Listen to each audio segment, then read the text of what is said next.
everyone, welcome back to another video. If it's your first time here, my name is Michael Shu and welcome. Today we're going to talk about some things to consider about when thinking about a regional airline to fly for. If you guys aren't subscribed, I'd really appreciate it if you guys went down and smashed the subscribe button and don't forget to leave a thumbs up. I would really appreciate it. There are a lot of regional airlines out there such as Mesa, SkyWest, Envoy, PSA, Horizon, Commute Air. These are all regional airlines and there are a lot of them out there. So it could be very overwhelming on which one you want to fly for. And that is what this video is here for. Things to think about when deciding to fly for a regional airline. Number one, it shouldn't be pay. Pay should not be your number one factor of thinking which regional airline to fly for. And that's because right now all the regional airlines are paying very similar amounts. They're all around $90 an hour, which is really good. However, the most important thing when flying for a regional airline to think about is the bases. Where are their domiciles? Where are their bases? Because you will have a much better quality of life if you live in base. That means if you live in, let's say, Phoenix, and there's a base in Phoenix, so you don't have to go fly to Seattle or LA to go to work. Your base is in Phoenix and you just have to drive to the airport and start your work. So that is the number one thing to think about when thinking about flying for a regional airline. Where are their bases? If you are able to find a regional airline that has a base where you live, then I would highly recommend choosing that regional airline. If you don't have to commute, I would highly recommend not having to. If you do have to commute, you're losing a day on your day off. You might have to get a crash pad if you're on reserve, and that just takes time away from spending time with your family, and that just has more stress. Commuting, thinking about whether you're gonna get seats or not to get in time to work. There's just a lot of more stress and anxiety when you have to commute to work. So the number one to think about when flying for regionals are, where are the bases? And does that regional airline have a base where I live? That should be the number one thing to think about. Number two thing you can think about is, what other airlines do this regional airline partner with? So I know, for example, Envoy partners with American Airline, and if you eventually want to go to American Airline, that's great. Or if you want to fly for Horizon, they partner with Alaska. Those are all things you can consider about. What other airline, what other mainline airlines does my regional airline partner with? And that is also really helpful when you want to use your flight benefits. For example, if you work at Envoy, I believe you're only able to use the flight benefits of American Airlines and get first class. You do have Z. It means you are able to fly on all the other airlines, but you have to pay a small fee.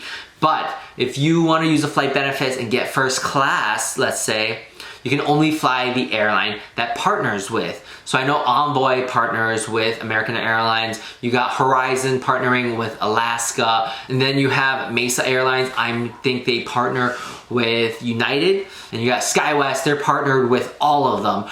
But those are just things to consider about. What other mainline airlines does my regional airline partner with? Last but not least, the third thing to think about, which is very important, is how long the class dates are.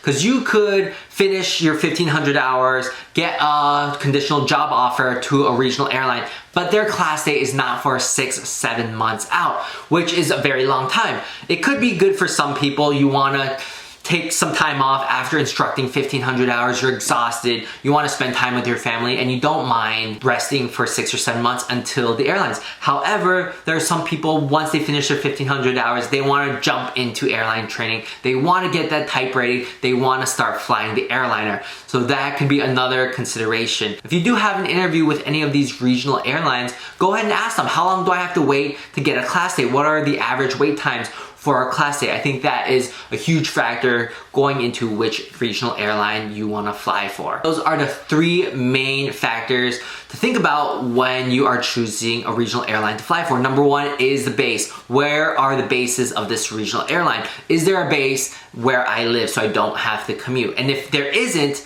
how close is the closest one? If I work, could I drive to the base? Could I commute and drive? Or do I have to fly? How many flights a day does it have if I need to commute? Those are all considerations to think about when choosing a regional. Number 2 is what other mainline airlines does it partner with? And number 3 is how long do I have to wait to get a class day? Whether you want to jump right into airline training right after you get your 1,500 hours, or you want a few months off and spend time with your family, those are all things to consider about.